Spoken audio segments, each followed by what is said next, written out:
Vamos lá, né? Assunto, então, concorrência. Ups. Bom, concorrência de transações. Transação é a forma por um grupo, lote ou uma série de alterações de uma fonte de dados que sejam todas atualizadas com sucesso. Cada uma delas, caso uma delas venha a falhar, todas as alterações são desfeitas para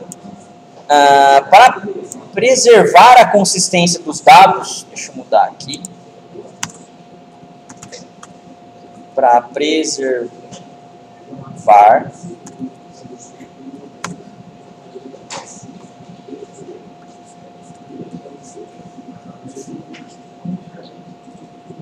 preservar a consistência dos dados envolvidos no lote de atualizações, o SQL Server mantém bloqueios na linha que estão sendo atualizadas. Então, o que acontece aqui, pessoal? O que seria uma transação? A transação vai ser sempre um lote ou um conjunto, né, de comandos que vão precisar ser o quê? Executados. Correto? Cada coisa que vocês pedem para o SQL executar, cada comando DML, né, ele vai pegar e abrir uma transação e vai tentar fazer isso daí. Só que para o SQL é tudo implícito isso daí, está tudo escondido, vamos dizer assim. O SQL, por padrão, ele é autocomitante. Ou seja, né, você não precisa abrir uma transação explícita para poder começar a dar os seus comandos. Tá? O SQL, na verdade, ele faz isso por você. Então, a gente não consegue enxergar isso daí de maneira muito clara. Tá? Para a gente ver exatamente o que está acontecendo, a gente vai precisar abrir a transação explícita aqui, que é o famoso begin tran, tá? Ou begin transaction, correto? E a gente vai precisar fechar essa transação, ou com commit ou com rollback. Tá? Por padrão, o SQL já faz isso para a gente sozinho. Tem vantagens e tem desvantagens. Aí cada banco de dados trabalha com um jeito diferente. Tá? A Microsoft, ela tenta preservar o quê? A velocidade. Se a gente deixa o SQL trabalhar do jeito natural dele, obviamente a velocidade com que ele fecha a transação é mais rápida. Tá? Se a gente vai e faz a abertura da transação e nós fechamos, a velocidade da transação ela é fechada o quê? Finalizada mais demoradamente. Tá? Então, a transação basicamente é isso. Tem bastante coisa por trás dela aí. O período em que esses bloqueios são mantidos é conhecido como escopo de transação. Ou seja, eu tenho lá, por exemplo, 30, 40, 50 comandos. Correto? A ser o quê? Executados ao mesmo tempo. Desde o início do comando 1 até o comando 50, ele vai levar um determinado tempo. É isso que ele fala aqui, ó, tá? Que é conhecido como o quê? Escopo de transação. Tá? Uma forma de garantir a concorrência de um banco de dados é garantir que os escopos de transação sejam mantidos no menor tempo possível, permitindo o SQL Server liberar os bloqueios que estão sendo assegurados e permitir que outros usuários acessem as linhas que foram modificadas. Legal. Num banco de dados você nunca está sozinho. Correto aí? O que acontece então? Ao mesmo tempo que você está fazendo alteração em dados, vai ter outros fazendo alterações também. Correto? Ao mesmo tempo que você está mexendo, muitas operações outros não podem fazer. Então é esse o princípio aí de concorrência. Você está concorrendo para um determinado objeto lá dentro. No caso das tabelas seriam o quê? As páginas e as linhas. Tá? As transações são a forma de garantir a propriedade de atomicidade, consistência, isolamento e durabilidade. Essa parte aqui, tá, é clássico de qualquer banco de dados, são as propriedades ACID. Tá? É justamente que um banco de dados ele precisa fazer a parte de consistência, isolamento, tá? Atomicidade, não deixar a transação lá, né? Metade fazer, metade não, correto? Gerenciamento de lock aqui, né? O SQL Server utiliza um mecanismo de bloqueio dinâmico cooperativo para proteger a consistência dos dados na base. Muitos objetos que o SQL Server para bloquear são listados na tabela seguinte. Bom, aqui ó, existe o quê? Né? Alguns dos objetos que podem ser locados, ou seja, travados mesmo. Na hora que está acontecendo alguma coisa, né, alguns dos objetos são tratados isso daí. Por exemplo, esse RID aqui, ó, o Row Identifier, within a RIP. O que acontece? A gente não vê, mas cada linha do SQL Server, né, cada linha de uma tabela, na verdade, tem o quê? Um identificador lá dentro. Tá? Se a gente der select nela, a gente não consegue ver, mas existe esse cara lá. A gente já comentou sobre a parte de chaves, não comentamos? Quando a gente, por exemplo, faz uma chave primária dentro de uma tabela. Aqui, ó. Aqui, ó, range of keys in a index. Tá? Então, ou seja, eu tenho aqui um intervalo das minhas chaves também, que vão ser o quê? Locados ou não. Tem o conceito de página. Uma página no SQL, ele pode armazenar até 8K de dados. Tá? A gente vai ver com mais detalhes isso daqui. Por quê? O SQL ele não fica tratando de linha por linha.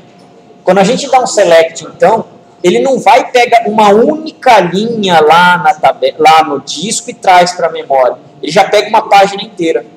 Tá? É muito mais custoso ele fazer essa seleção de linha por linha do que ele pegar uma página inteira e já levar para a memória. Tá? A chance de ele acertar, né, de ter algum dado próximo em uma página lá que você quer, é maior do que ele ficar pegando de linha em linha. Então o tratamento dele é esse. Isso daqui não são para todos os bancos de dados. Cada tecnologia vai ter o seu tratamento. Tá? E depois tem o que, por exemplo, ó, lock por tabela, table. Tá? Se eu estou dando um alter table na minha tabela lá, ele vai pegar e vai locar a tabela inteira. Tá? Tem ó, lock do database, tem operação que eu tenho que travar inteiro o banco de dados para poder fazer tal operação. Você não consegue fazer online, por exemplo. Tá?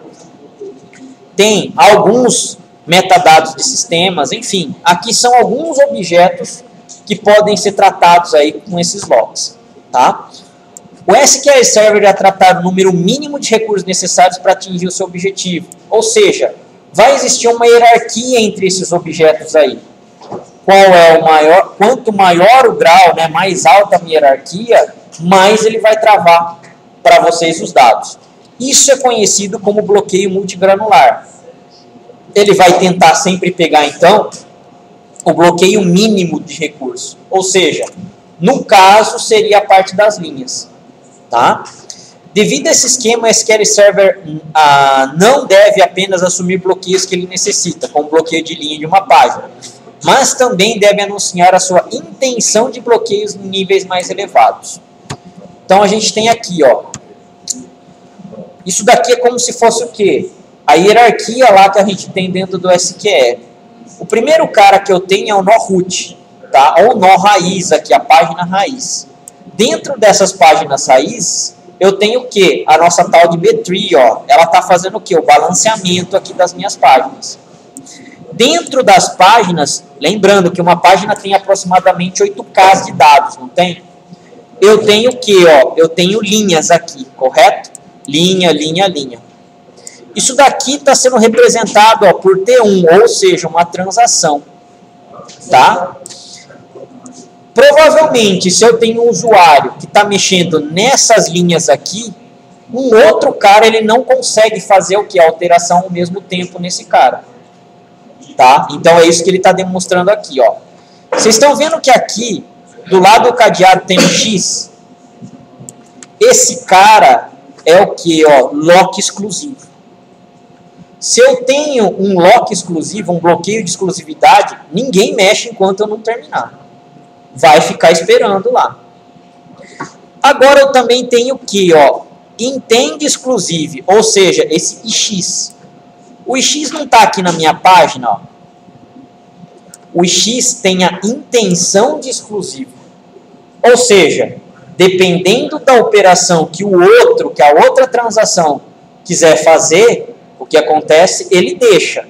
Dependendo do que a outra transação quer fazer, ele também não pode deixar. É uma intenção somente. Correto? Geralmente, é o que a gente tem de bloqueio compartilhado. Oi? Então, por esse cara aqui, ó.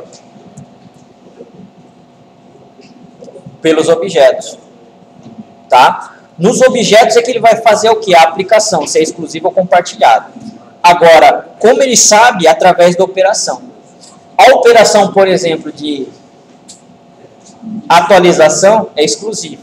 A operação de seleção, que seria o nosso select, é compartilhado. Você consegue fazer duas transações diferentes podem fazer select no mesmo dado. Tá?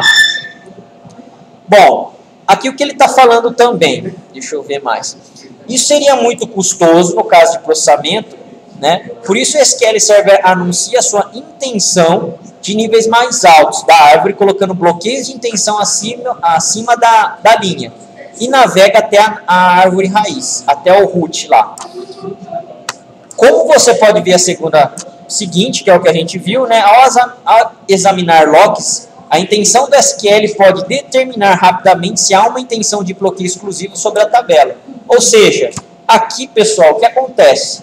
O SQL analisa sempre o quê? A árvore inteira, tá? Na hora que eu estou dando um select, por exemplo, um select não, no caso aqui um update, ele está falando o seguinte, olha, esses caras aqui como estão sendo atualizados, ninguém mexe enquanto a transação não acabar, correto? Mas, né, se caso tenha alguma operação que pode ser compatível com bloqueio aqui compartilhado, que seria esse daqui, intenção de exclusividade, no caso, ele deixa fazer a operação. Tá? Que seria no caso aí de alguns selects. Então, mesmo esse cara aqui estando preso, as outras transações poderiam estar fazendo o quê? Consulta nesses dados aqui, ó. Lembrando, né? Uma página tem várias linhas, não é isso que ele está representando? Então, esses caras que estão sendo alterados aqui estão dentro dessa página aqui. Tá? Vai depender de outro cara aqui, que a gente vai falar do nível de isolamento para isso acontecer. Caso não esteja configurado adequadamente, ele vai ficar travado lá. Bom, o que o SQL Server tem aqui então? Ó? Shared. O shared é representado pela letra S. Esse cara é o compartilhado. Tá? O update aqui, ó, used on resources that might be update. Ou seja, o update aqui ele vai usar recursos que podem ser o quê? Para a parte de atualização. Ele não é tão exclusivo assim, ó. Quer dizer, na verdade é, né? Aqui, ó, o que o exclusivo é? É aquela parte que ninguém mexe enquanto a transação está fazendo. Quando eu tenho um insert, quando eu tenho um update, quando eu tenho um delete, ninguém pode fazer nada enquanto não se terminar a transação. Tá? Quando ele tem intenção de exclusivo, tem esse cara aqui, ó, o IX, tá? Intend exclusivo. Eu tenho o IS, intend shared, que é o compartilhado. E ele tem o que? O shared with intend exclusive, o SX. Tá? Então, são várias operações também que ele deixa fazer, mesmo que outra transação esteja mexendo com aquelas determinadas linhas. Vai depender o que o SQL Server vai colocar lá dentro para a gente. Tá? Tem de esquema, tá? Vai depender, então, eu tenho um esquema inteiro que está travado justamente para quê? Para que se possa mexer, para que se possa determinada transação, né? Fazer o serviço dela terminar para depois as outras conseguirem mexer. Tá? Bom, bloqueios. Deixa eu ver o que ele coloca aqui, mas passei, né? Bloqueios de intenção podem ser considerados como um modificador para outros modos de bloqueio. Você colocaria um bloqueio compartilhado em uma linha e ler essa linha em um bloqueio de intenção compartilhado, né, seriam colocados ao longo da navegação da B-tree. Lembram-se desse cara aqui, ó? Então o SQL colocou o quê? X, né, para minha linha. Ao mesmo tempo, ele vai lá e coloca o quê? Intenção de bloqueio para esse cara aqui, ó, para minha página.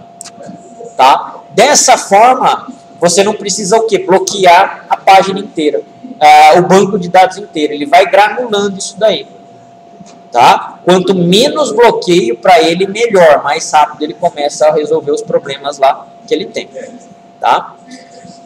Existe aqui a parte do quê? De compatibilidade de bloqueios. Então, imaginando que eu tenho duas transações paralelas. O que é compatível com o que? Né, ó. Por exemplo, aqui, ó. A gente tem uma intenção de exclusividade, né? A intenção de exclusividade, ela é compatível com outra intenção de exclusividade, tá? O exclusivo. Ó, o exclusivo não é compatível com nenhum outro tipo de intenção aqui, ó. Com nenhum outro tipo de exclusividade, ó. O meu gráfico está dando não para tudo, tá? Quando eu tenho select, esse shared aqui, ó. Ele tem algumas coisas, intenção de compartilhado. Quando eu estou fazendo alguma coisa, ele está no nível página ali, né? No page. Ó, ele consegue fazer o quê? Quase tudo, todas as operações, quando eu só estou dando um select lá, né? Mas ele não consegue fazer o quê? Exclusivos. Então, se eu tenho alguma coisa exclusiva, ele vai pegar e vai travar para mim. Ou seja, né, no padrão normal do SQL, se eu estou dando um update naqueles dados, mesmo eu dando select, por padrão ele não vai deixar. Tá? Por quê? Porque o exclusivo, ele não deixa nem dar select. Tá? Ele vai ficar lá travado. Tá? O SQL Server utiliza o gerenciamento de bloqueio dinâmico para aumentar a concorrência no banco de dados. Ou seja, né, eu posso ter mais concorrentes aí tentando modificar o meu dado, teoricamente, ao mesmo tempo. Então, ele utiliza a parte de bloqueio dinâmico. Bloqueio e desbloqueio objetos. No entanto, em grandes tabelas em que seriam necessários muito bloqueios de linha, o SQL, ao contrário, terá uma página ou uma tabela de bloqueio. Então, se eu tenho lá uma tabela de 1 milhão de linhas, correto? E se eu tenho, sei lá, 100 conexões, 200 conexões ao mesmo tempo, dependendo da quantidade de linhas que se tem, o SQL não fica bloqueando de linha a linha. Ele já pega e já bloqueia a página direto. 1, 2, 10 páginas. Dependendo da quantidade de dados que eu tenho e a quantidade de usuários que estão acessando essa tabela, nesses dados, em vez de bloquear por página, ele bloqueia a tabela inteira. É menos custoso para o SQL bloquear a tabela inteira do que ficar bloqueando várias linhas. Correto? Ele faz o quê? O processo granular também. Nesse modo, ele está fazendo ao contrário, né? Então, ele está analisando. A quantidade compensa, bloqueia a página. A página já não está mais resolvendo, bloqueia a tabela. Tá? Então, vai ter operações que realmente você vai estar lá esperando, por quê? Porque tem usuário com transação aberta ainda, ele não terminou de fazer a transação dele. Tá? Esta é dependente de todas as operações que levam os bloqueios de tabela. Se o otimizador de consulta decide um grande número de linhas que serão afetadas, os bloqueios de nível superior podem ser tomadas no início da transação. Ou seja, né, a quantidade de linhas ali nesse caso, ela vai ser o quê? Estudada pelo otimizador. Então o SQL pega e fala o seguinte: olha, quantas linhas vão ser alteradas nesse update aqui? Vão ser alteradas 1.500 linhas. Então ele vai pegar e fazer o quê? Se todas, obviamente, estiverem perto, lá, tal, certinho na página, né? Ele vai pegar e vai fazer o lock por página em vez de linha a linha. Tá? No entanto, o SQL Server também pode escalar dinamicamente os tipos de bloqueio durante a execução. Se o número total de bloqueios de linhas tomadas por consultas por 100 usuários excede o limite, o SQL terá um bloqueio de tabela. Em seguida, irá liberar todos os bloqueios na leitura.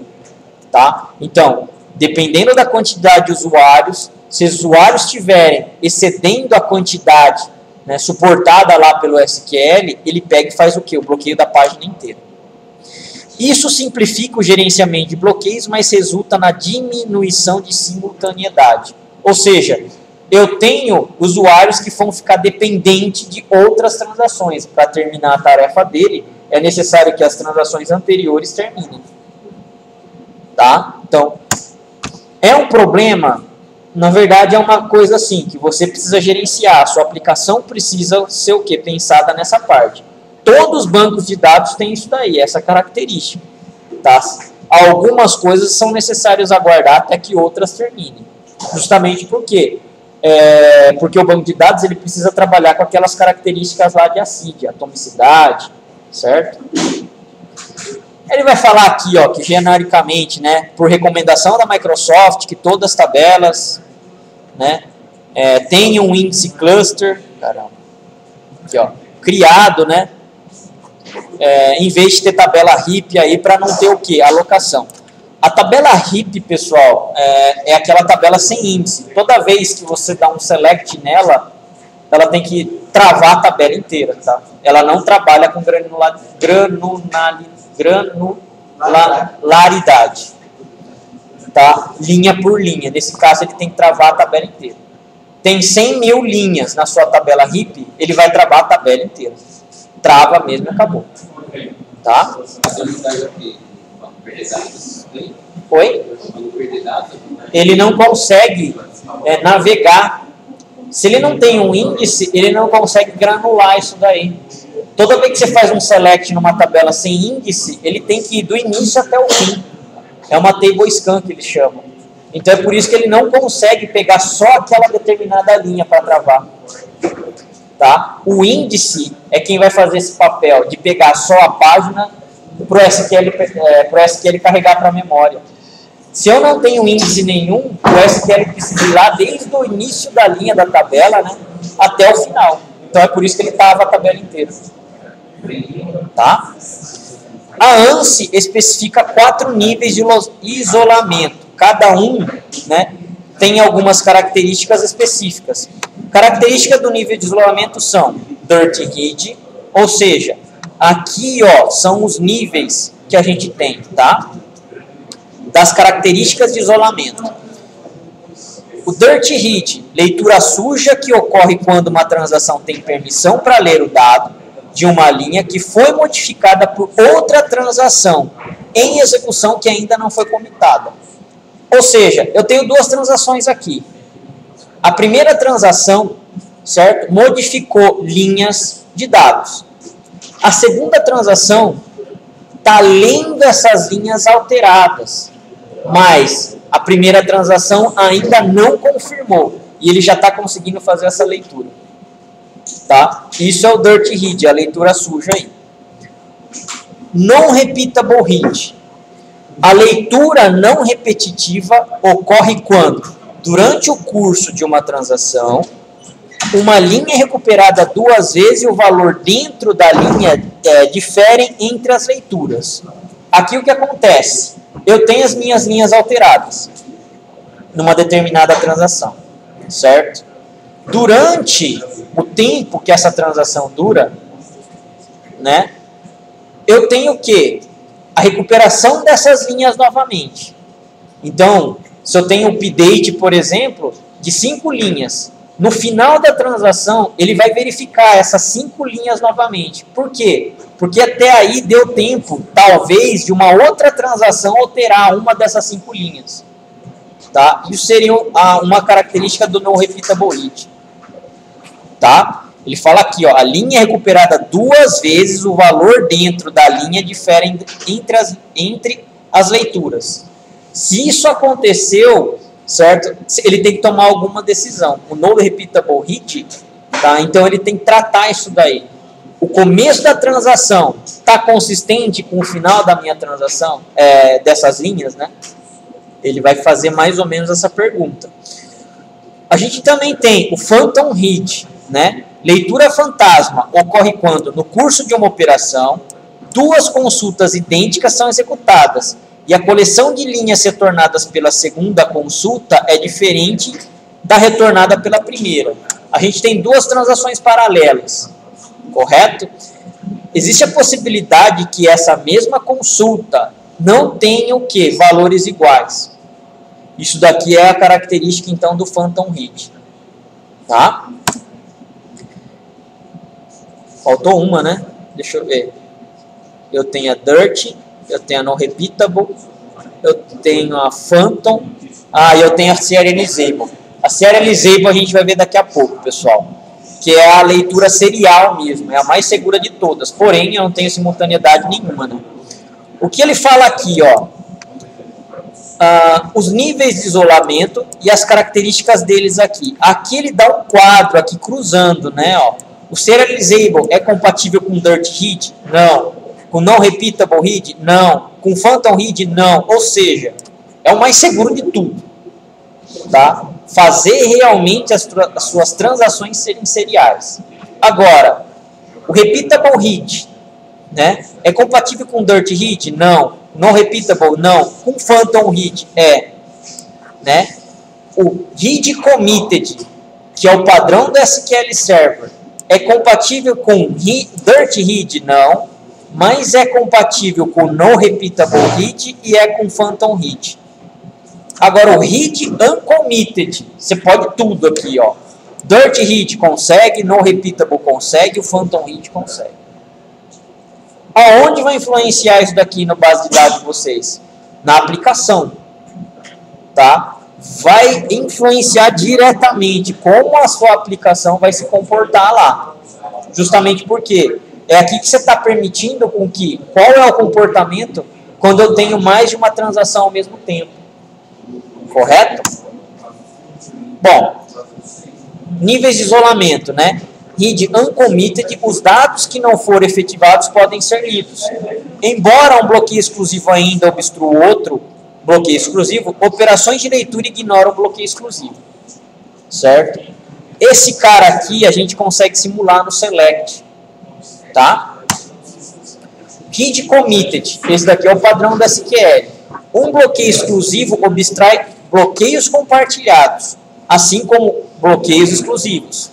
Bloqueios compartilhados serão liberados assim que os dados forem liberados. Por padrão do SQL, toda vez que eu tenho um bloqueio exclusivo, ele não consegue fazer a leitura diretamente. Tá? Isso é bom, porque enquanto minha transação, certo, de um usuário não terminou, eu não tenho certeza se aquele dado está correto ou não. Tá? Então é um pouco mais difícil. Repeatable read. Bloqueios exclusivos obstruem os bloqueios compartilhados exclusivos. Bloqueios compartilhados obstruem os bloqueios exclusivos. Bloqueios compartilhados são mantidos pela duração da transação. Nesse cara aqui, o repeatable read, ele é um pouquinho mais consistente. Mas também eu tenho o quê? Menos simultaneidade. Tá? E o serializable, né? Igual a todas as características do repeatable read, além disso, você não pode inserir uma nova linha, né, dentro de um intervalo de conjunto de chaves corretamente bloqueados pela transação. Aqui no serializable, você não consegue fazer, entre aspas, duas operações ao mesmo tempo. Você vai ter que esperar uma operação ser o quê? Encadeada da outra. Correto? Bloqueios são mantidos pela duração da transação. Esse cara aqui, teoricamente, seria o mais seguro que a gente tem. Tá? Eu não quero ter problemas do quê? De concorrência. Beleza. Read serializable. Tá? Qual que é o problema? Eu perco o quê? Velocidade. Por quê? Porque eu não tenho mais a simultaneidade aí. Existe um outro cara que se chama o quê? Né? O Snapshot Isolation. Tá?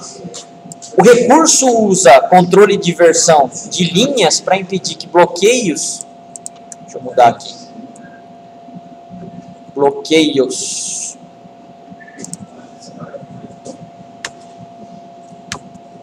compartilhados exclusivos obstruam um ao outro, enquanto mantém uma consistência de dados. Uma operação de leitura recupera os dados da linha anterior, né, antes de iniciar uma operação de modificação. O que acontece aqui? Né? O SQL, por padrão, ele não deixa fazer a leitura quando ele está com bloqueio exclusivo. Legal. Se você faz uma leitura suja, ou seja, aquele dirt read, é possível você utilizar, dá para fazer isso daí. Só que, lembrando, a transação que está alterando esse dado, não comitou, não afirmou que realmente que aquele dado está efetivado ou não no banco. Você está lendo lá, certo? Por confiança que o cara vai lá e faz o quê? Vai dar um commit. Né? Vamos supor que o cara não dê, ele dê um rollback. Você vai ter o seu dado errado resgatado por você. Nesse cara aqui, o que acontece? Né? Antes de alguém dar o update numa determinada linha, ele copia a versão, certo, atual para o TempDB. Tá? Toda vez que uma outra transação for dar um select, em vez de ele mostrar o dado que está sendo atualizado, ele vai mostrar a versão que ele copiou para o TempDB. Ou seja, é aquele dado realmente que está o quê? Real até aquele momento do banco, enquanto o cara não deu commit. Tá? Como se fosse uma foto da linha nesse caso aqui. Correto? Isso daqui seria o quê? O recurso melhor recomendado. Você consegue dar select com um dado consistente. O problema não é padrão do SQL. O SQL não trabalha desse jeito. Ele vai estar consumindo quem? Ele vai estar consumindo recurso temporário. Tá? Então, quanto mais select, por exemplo, mais updates eu tenho lá, ou insert ou delete, mais ele vai consumir recurso temporário. Tá? A gente vai ver como muda e qual é o comportamento desse cara aí. Tá? Bom, vamos para os exemplos aqui que a gente tem. Não vai dar para falar de todos agora antes do intervalo, mas vamos pelo menos começar.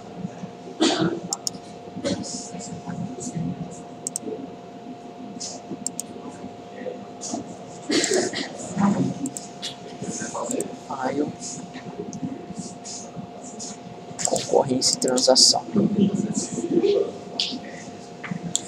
Bom, aqui pessoal, vamos usar o master, né?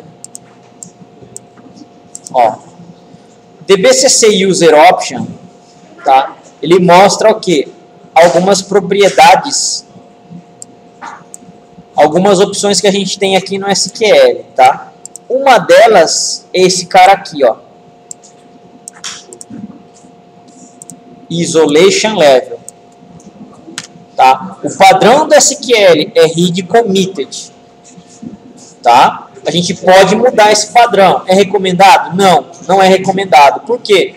A maioria quem já trabalha com SQL, ou eles nem sabem que isso daqui existe, certo? E fazem a aplicação baseada já no read committed. Ou, certo? O cara realmente tem um trabalho muito grande para fazer o quê? Toda essa parte de adequar, né, o sistema para um nível de isolamento diferente do padrão. Tá? Então, se você tem, por exemplo, programas, aplicativos que você vende, né, geralmente você vai ter que dar um manual, tudo tal, inspecionar. A sua aplicação, na verdade, ela tem que estar compatível com isso daqui. Tá? Por padrão SQL, comita automaticamente. Certo? Então, você mudar isso daí, a sua aplicação ela tem que estar preparada também. Tá? Não adianta você só pegar e mudar no banco. Legal. Então, a gente já sabe que o banco de dados, ele está o quê? Né? Com o padrão de nível de isolamento dele. Eu vou criar esse cara aqui, ó, IL, Create Database IL, tá? De Isolation Level. Criamos. Vou usar o IL aqui, ó. Então, temos mais uma base de dados.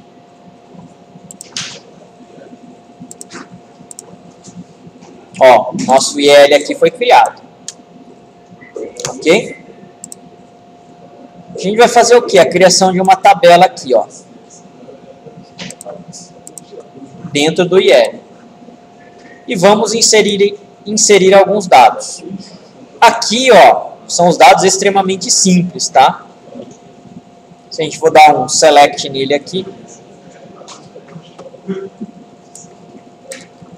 Só para ver.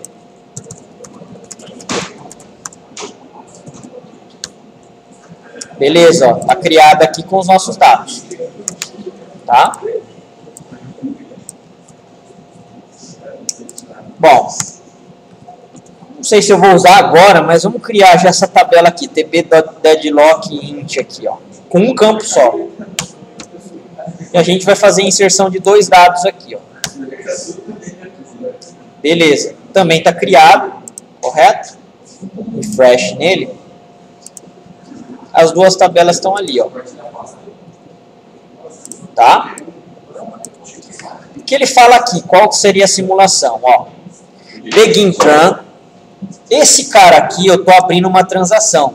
Ou seja, eu estou falando agora, olha, a partir desse momento, não feche a transação automática. Sou eu que estou controlando isso daí. Por padrão, o SQL fecha automático. Tá? Dei o begin transaction aqui, o begin tran, o SQL vai fazer o seguinte, ó, a partir de agora, é você que tem que controlar aonde termina. A gente está fazendo o quê? Ó? Um update, tá? DB isolation level set call 1 igual a DDD. O que acontece aqui, ó? Se eu der um select na minha tabela, call 1 tá tudo como A, não tá? Aqui, ó. Beleza, né? A gente está fazendo o que então aqui? Mudando o call 1 para DDD, onde o ID seja igual a 1. Eu não vou utilizar esse wait for delay aqui, tá? Isso daqui é para esperar o quê? 10 segundos para depois ele dar o rollback. Eu vou fazer somente abrir a transação e dar o update. Por quê? Porque eu vou ocupar mais de 10 segundos.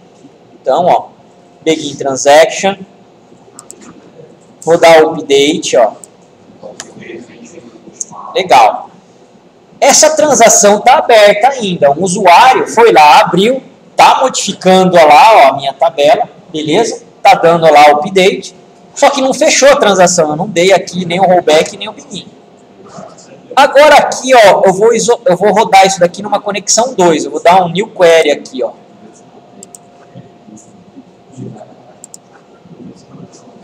Tá? Então aqui eu tenho a minha transação 1. Agora nessa nova query eu tenho a transação 2. Eu vou pegar isso daqui e copiar para lá, ó.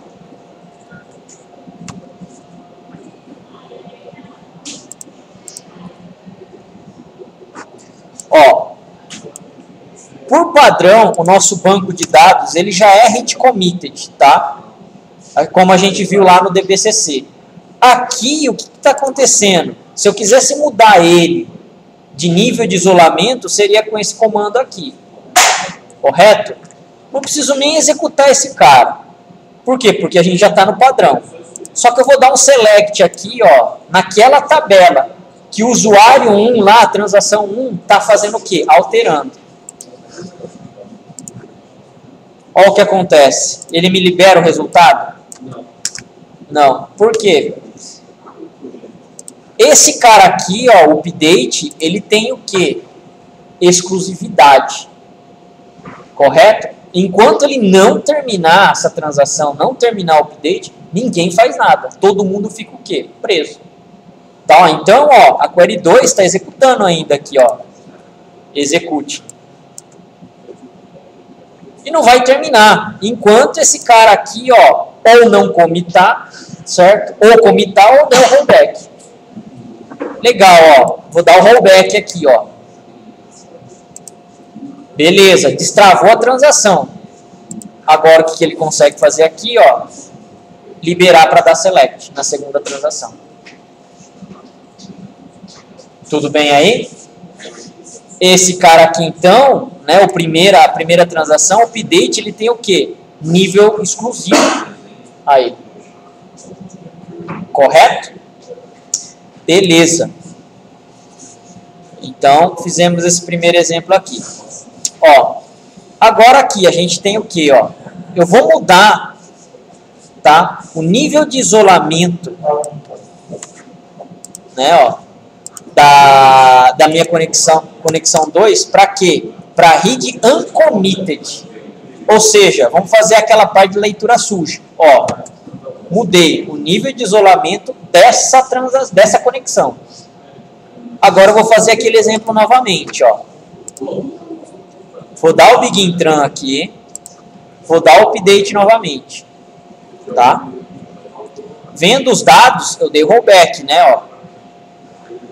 Tá tudo ainda como A, minha coluna 1, não tá? Tá tudo como antes. Vamos dar o update aqui com begin tran, né, ó. Então, Onde o meu ID igual a 1 é para mudar para D aqui, ó, esse cara. Tá? Rodei. Beleza. Tá em transação ainda. Agora aqui, ó, na minha conexão 2, eu mudei o tipo aqui de nível de isolamento. Ó aqui o meu select. Ele conseguiu dar o resultado? Conseguiu, correto? Esse cara aqui, ó, já está alterado? Meu update? Eu fiz o update, mas eu não confirmei ainda. Certo? O que acontece aqui, ó, se eu não der o commit, der o rollback? Dei o rollback. Certo? O verdadeiro dado é esse daqui, ó.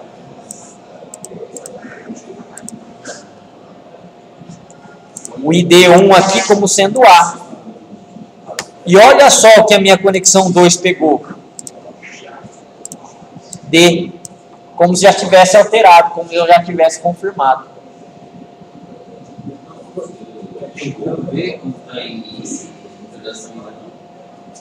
Não. Nesse caso aqui ainda não. Correto? Daria para perceber se ele tivesse onde? Se ele tivesse no read committed, né?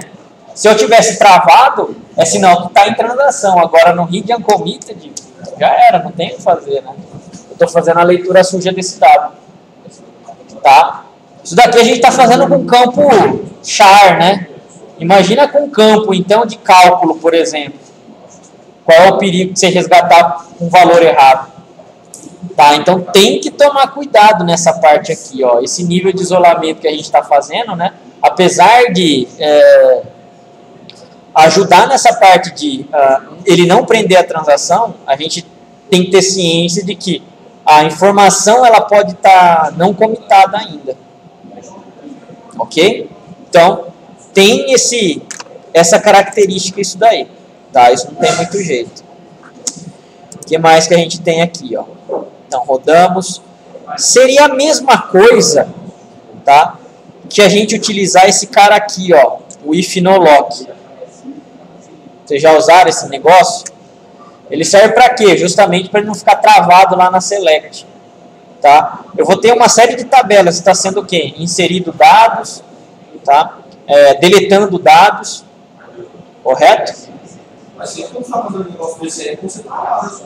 Então, é que depende muito. Na aplicação, cara, se você tem, por exemplo, 60 usuários, 100 usuários, enquanto eles estão mexendo, você não consegue dar select. E aí você fica com o relatório travado. Então, esse daqui é um problema, tá? O if no lock ele faz o mesmo papel do uncommitted lá, ó. Eu vou mudar esse cara aqui para uncommitted novamente, tá? Agora o que a gente tem aqui, ó, esse select, o if no lock aqui, ó. Tá? A minha transação é padrão do SQL, correto? Eu vou fazer o quê? Mais uma vez, colocar esse cara em transação, ó. Beleza? Tá em transação, não fechei. Esse cara aqui, se eu der só um select asterisco from, por padrão, ó, ele vai travar. E não vai deixar ele fazer select, por quê? Porque a transação que está alterando o dado não terminou ainda. Legal. Agora, se eu uso esse cara aqui, o if no lock, olha o que acontece. É como se eu tivesse um uncommitted. Ele deixa passar. Ok? Isso acontece, pessoal, para qualquer banco de dados. Não é só com SQL Server. Não é característica do SQL. Qualquer banco de dados tem esse problema, entre aspas, aí. Aí é a gente que tem que pegar e ver como a gente tem que tratar. Qual é o nível de isolamento melhor aí. Tá? A gente tem outro cara aqui, ó. O repeatable hit. Tá?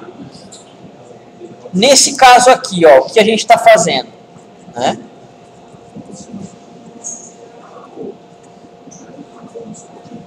Lembrem-se que o repeatable read ele tenta fazer a verificação no início da transação e na finalização da transação, tá? Então aqui a gente está mudando o nosso nível de isolamento para repeatable read, tá? Estamos dando begin tran, correto? Então estamos dando uma select aqui na tabela inteira, ó. Beleza? Então F5, select, simplesmente seleção, tá? Ele está afetando o quê? Ele está afetando todas essas linhas aqui, ó. Opa, peraí, eu não dei o rollback, né? Deixa eu dar o rollback aqui primeiro. Rollback. Não era para aparecer aquele D, na verdade. Aí, beleza. Então agora aqui, ó. Tá? Repeatable read. Todas as linhas aqui da 1 até a 5 estão sendo afetadas, porque o meu select pegou isso daí. Se eu colocasse uma cláusula where ali, where d igual a 1 igual a 2, iria pegar só aquelas linhas. Legal. É o que eu tenho aqui agora, ó. Na outra conexão, que é a padrão, eu vou fazer o quê? Rodar um update. Vocês concordam que esse update aqui, ó, tá?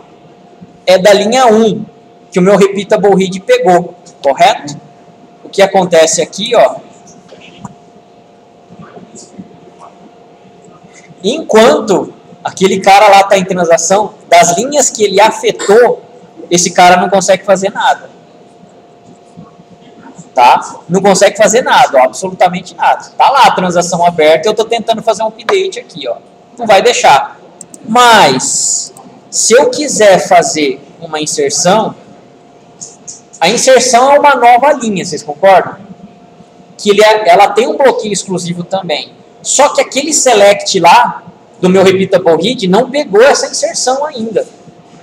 Por quê? Porque o dado não existia lá naquele momento. Então, ó, que ele conseguiu fazer a inserção. Ou seja, ele não está travando a tabela inteira nesse caso aí. Ele está travando o quê? Somente as linhas afetadas. Correto? Pela primeira transação aqui, ó. Que seria nesse caso, deixa eu ver. Aqui, ó, o select. Tá? Então, as linhas afetadas, ele fala assim, opa, não mexe. Tá? As linhas que não estão afetadas, ele deixa fazer. Correto? Então, vou dar aqui o rollback novamente. Tá? E vamos rodar... Bom, só isso aqui.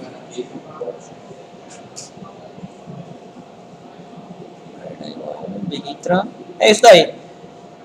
Esses exemplos aqui, pessoal, entenderam a diferença entre eles? Read committed e read uncommitted. E agora o repeatable read também, né? Tá faltando mais um, mas esse cara aí a gente vê daqui a pouco, depois do intervalo. Beleza?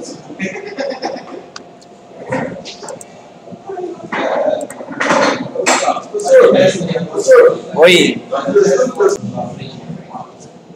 Então, continuando aqui aquela parte que a gente vai ver agora do Snapshot Isolation. Tá?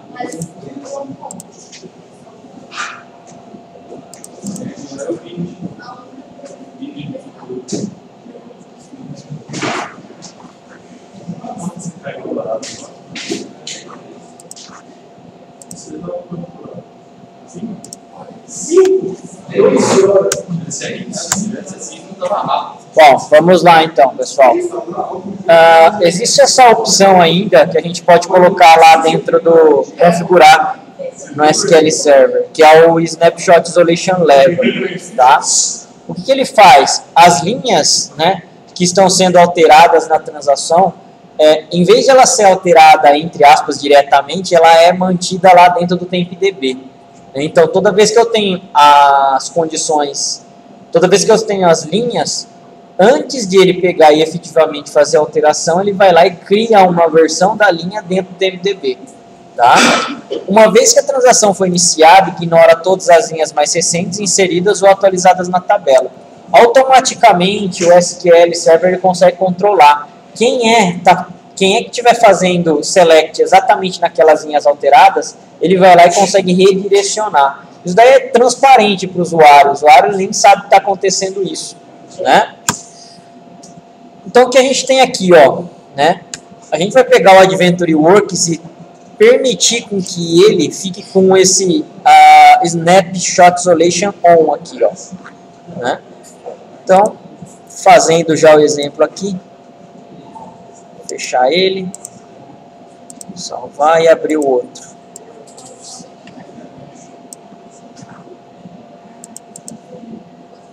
Ó. No meu caso aqui, eu tenho ainda o Adventure Works, tá? A gente está fazendo um alter database nele aqui justamente para mudar, ó, essa opção. Allow Snapshot Isolation On. Ó. É esse cara aqui que a gente vai ligar ele. Lembrando, né? Ele não é o modo padrão com que o SQL Server ele utiliza, né? Beleza. Então, permitimos aqui, ó, a utilização do snapshot, né? Dando um select nessa tabela aqui, shift, a gente tem esses três dados aqui, ó. 2002-0601, 2002-0601, 2002-0601. Correto? Que é o que já tinha nessa tabela aqui, ó, na Human Resource.shift. Correto? Simplesmente eu peguei a data de modificação aqui desses registros. Bom, na seção 1, o que a gente vai fazer, ó? Vou abrir a minha seção. A gente vai dar um update aqui, ó, nesse cara. Em vez de ser 2002 lá, que é o que estava, né?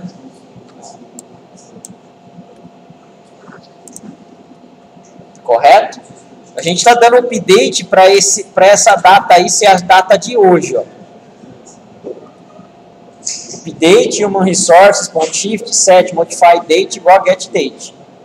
Beleza? Então, aqueles lá dados aqui de 2002 vão ser alterados para a data de hoje. Correto? Simplesmente um update aqui, ó. Lembrando que a gente está em transação, tá? Legal, ó. Alterou. Se a gente der um select aqui agora, nessa mesma sessão, ó a data aqui, ó, de hoje. Correto? 21h16. Mais ou menos o horário de agora. Tudo bem? Agora, se a gente vir aqui na seção 2, tá?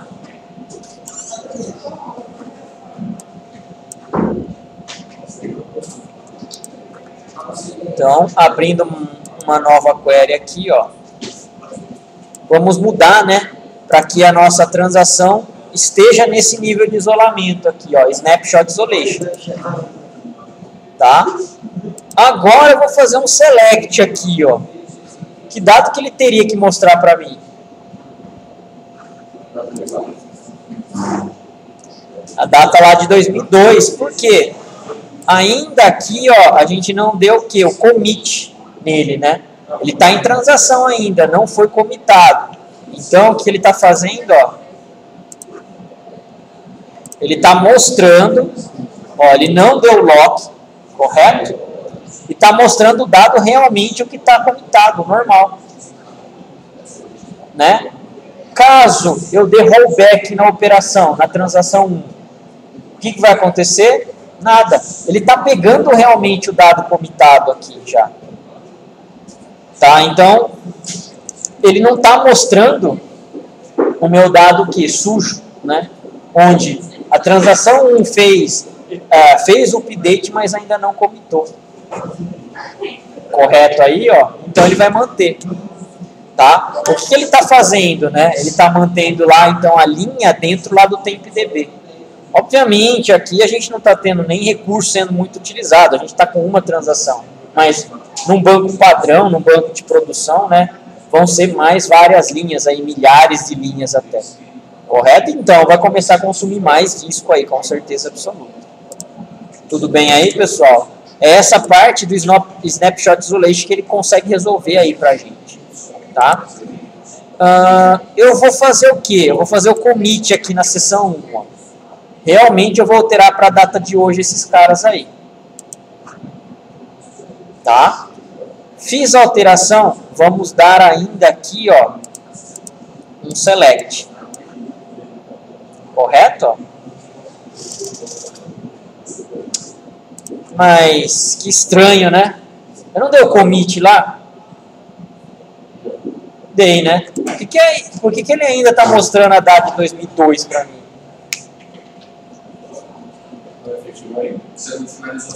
Eu, né, ó.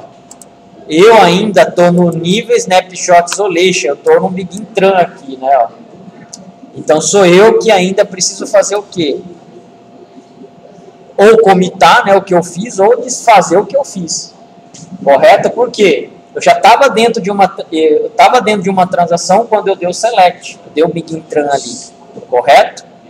Então o que eu tenho que fazer? Ou dar o commit ou dar o rollback. Nesse caso aqui eu vou dar o commit, né? Não vai influenciar o nosso resultado, mas dei o commit. Agora, quando eu dou o meu select aqui na minha sessão finalizada, né, commitada, aí sim eu tenho a data de hoje. Ó. Correto? Então, a gente tem essas características aqui do Snapshot Isolation Level. Ele é legal? É legal para essa parte. Né? Ele nunca vai mostrar o seu dado não commitado, ele vai mostrar o seu dado já commitado. Tá? Tem alteração, legal, ele deixa fazer a leitura, tá? Mas ele está pegando a versão das linhas commitadas. Enquanto a transação ainda estiver em andamento, né, as outras transações, ele não vai pegar de lá aquela sujeira. Correto? Então, isso daí dá mais consistência. O problema, ele não é padrão do SQL. Né? A aplicação ela já precisa estar escrita para que trabalhe com essa parte aqui, ó, tá? Com o Snapshot Isolation Level ativo. Tudo bem aí, pessoal? Read committed, read uncommitted, correto? Repeatable read e agora o Snapshot Isolation. Tipos de isolamento. Nossa Senhora! Beleza? Isso é uma parte importante de bundle, tá? Porque geralmente você não sabe qual é o dado que a sua aplicação está manipulando. Às vezes é por causa disso daqui. Às vezes você pensa que é uma coisa, mas é outra. Às vezes não, é só o nível de isolamento. Se ele estiver errado, você vai fazer o quê? A sua aplicação vai tratar errada também. Né? Se a gente fosse comparar com o Oracle, o SQL Server, o Oracle, o padrão dele é não comitante. Você abriu, certo? Deu um insert, você tem que dar um commit. Você é obrigatório a fazer isso daí. Lembram-se disso daí? No semestre passado? Quando a gente deu o insert, beleza, simplesmente deu o insert, mas enquanto você não comita o dado, já era. Né? O problema é, toda vez que você faz uma abertura de transação, você tem que fechar. Essa parte no Oracle, ele preza mais segurança do que velocidade. O SQL Server não, ele dá mais, né, ele tem mais prioridade à velocidade. Quanto menos tempo a transação durar, para ele é melhor. Você tem menos problemas aí na parte aí de simultaneidade. Correto? Então, tem essas duas características aí, de banco de dados diferentes. Tá? Cada uma vai ter a sua. Perguntas aí, pessoal? Dado o momento, alguém precisa isolar esse dado, suponha que você tem, por exemplo, né, uma aplicação lá de crédito dos seus clientes. Crédito. Você tem o seu cliente tem um limite de crédito, correto, para fazer compra. Se o cliente quiser, entre aspas, sacanear, ele consegue. Se dois compradores da mesma empresa estiverem fazendo compras ao mesmo tempo, com dois vendedores diferentes, Às vezes seu limite ele não atualizou. O mesmo comprador fazendo compra com dois vendedores. São dois compradores diferentes com dois vendedores diferentes. O mesmo limite. Para o mesmo cliente. O mesmo cliente. Exatamente. Exatamente. Dependendo de como você tratar, né, isso daí pode dar problema. Tá? Por quê? Porque ele está mexendo com o mesmo registro, que seria essa parte do limite. Né? Se ele tiver, por exemplo, com uncommitted, com read uncommitted, né, ele está lendo o seu dado sujo.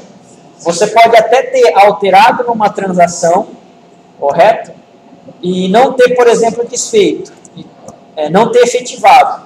O seu limite, teoricamente, caiu. Você não vai vender para o segundo lá. Tá? Então tem algum problema, né? Isso daí é um dos exemplos que poderia acontecer. Poderia ser do tipo, vamos dizer que tem um produto que custa R$50. Isso. Aí eu entro no site para comprar e uso um desconto que me dá 5%, então eu teria ali R$45 que eu ia pagar. Tudo bem.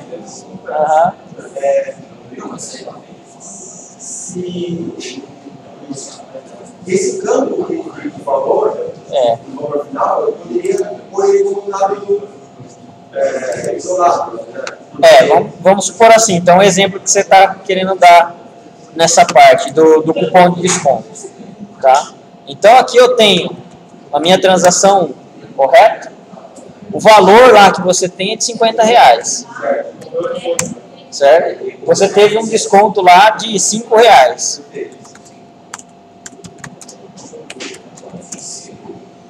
Tá? Então, o total a você pagar é 45. Legal. Isso daqui está numa transação. Você iniciou a transação, dedinho tran. Só que você não fechou ainda está lá. Vamos supor que existe o quê? Uma outra transação, T2. Você é o mesmo cliente, correto? Você tem um limite de crédito a utilizar. Vamos supor que seja 50 aí. Só que você concorda que aqui, ó, você está em transação? Você ainda não fechou, ele está fazendo operação aí. Correto? Então, na hora que você for dar, por exemplo, a segunda transação, for dar um select, por exemplo, nesse saldo aqui, nesse valor que você tem para dar, se você trabalhar do jeito tradicional, você vai ficar preso com o seu select. Ele não vai deixar, por quê? Porque esse daqui vai estar em transação ainda. Você não fechou, você não deu commit nem o rollback aqui. Correto? Aí o que você vai fazer? Você vai tentar fazer uma leitura suja desse cara aqui, ó. Na leitura suja, você vai fazer select, asterisco, o valor, né? Da sua tabela lá, from tabela, where, tralalá, with no lock. Justamente para quê? Para você ver qual é o valor que você vai estar cobrando lá. Certo? A partir desse momento que você der um select with no lock, o que ele está fazendo? Ele está mostrando que esse valor total é de 45. Mesmo você não terminando, mesmo você não ainda tendo efetivado a sua compra. Aí vamos supor aqui, ó, você já leu que esse valor é 45, tá? Que seria o seu total. Mas essa primeira transação vai fechar com o quê? Com rollback. Deu o rollback aqui, o que acontece? O seu valor voltaria para 50. Mas a sua transação 2 já pegou 45. Correto? Teoricamente, se você não estivesse tratando, ele poderia utilizar esse desconto mais uma vez de R$5. E aí o cara ia pagar 40 no total. Eu dei esse exemplo porque quando eu trabalhava, logo no começo da empresa, a gente tinha um problema de cupom de desconto entre os sites, né? Correto. Tinha o Buscapé, tinha o próprio site que dava desconto. Isso. Então aquilo vinha acumulando. Eu pegava o Buscapé e acumulava com cupom que o próprio site dava e ia acumular com outro cupom. Tá, às vezes no mesmo cupom, às vezes no mesmo produto ele dava 3 descontos. 3 descontos. Por exemplo, e tinha mais o desconto do site. Entendi, vai acumulando mais. Ia acumulando. Tanto que teve uma. Foi a primeira compra que eu fiz lá no site. De repente saiu um produto com 80% de desconto. Eu falei, nossa, esse guarda-roupa eu precisava. Aí eu tinha um voucher de funcionário, que era de mais 25% de desconto. Aí eu entrei na Buscapé e consegui mais 10% de desconto em cima do produto. Inclusão, deu 40% de desconto no produto. O produto que era 1.400, eu paguei 400 dólares. Nossa, mas chegaram a vender com todos os descontos? Tiveram que vender, na verdade, né? Aí não teve o que fazer. E era algo muito que a gente perdeu muito dinheiro nesse, até descobrir que os cupons estavam se acumulando. E nesse caso, eu tô achando assim, que está mais com cara de ser aplicação do que o próprio banco de dados. Por quê? Quando você está aplicando desconto, a aplicação, na verdade, está fazendo esse cálculo, né? Exatamente. Tá? Se você, por exemplo, às vezes, sei lá, no site, simultaneamente, você abrisse 4 telas de desconto para aquilo lá, redirecionava, não sei poderia ser um banco ainda o problema. Mas eu poderia ter por exemplo, por mais que esses cupons fossem cumulativos, se você comparasse aquele preço de venda no momento, está maior, está muito menor. Exato. Que o valor de custo, ou uma porcentagem. Poderia, dentro da aplicação, ela poderia ter uma margem lá, falando, ó, a margem máxima de desconto é de 15%. E aí não passa daquilo, né? Poderia ter. Ainda é a aplicação, exatamente. O banco em si ele não iria conseguir resolver esse problema. Tá? Beleza aí, pessoal? Dúvidas? Semana que vem temos mais uma aula, então. E aí finalizamos com a prova. Aí é Revisãozinha? Sorteio da matéria. Só passa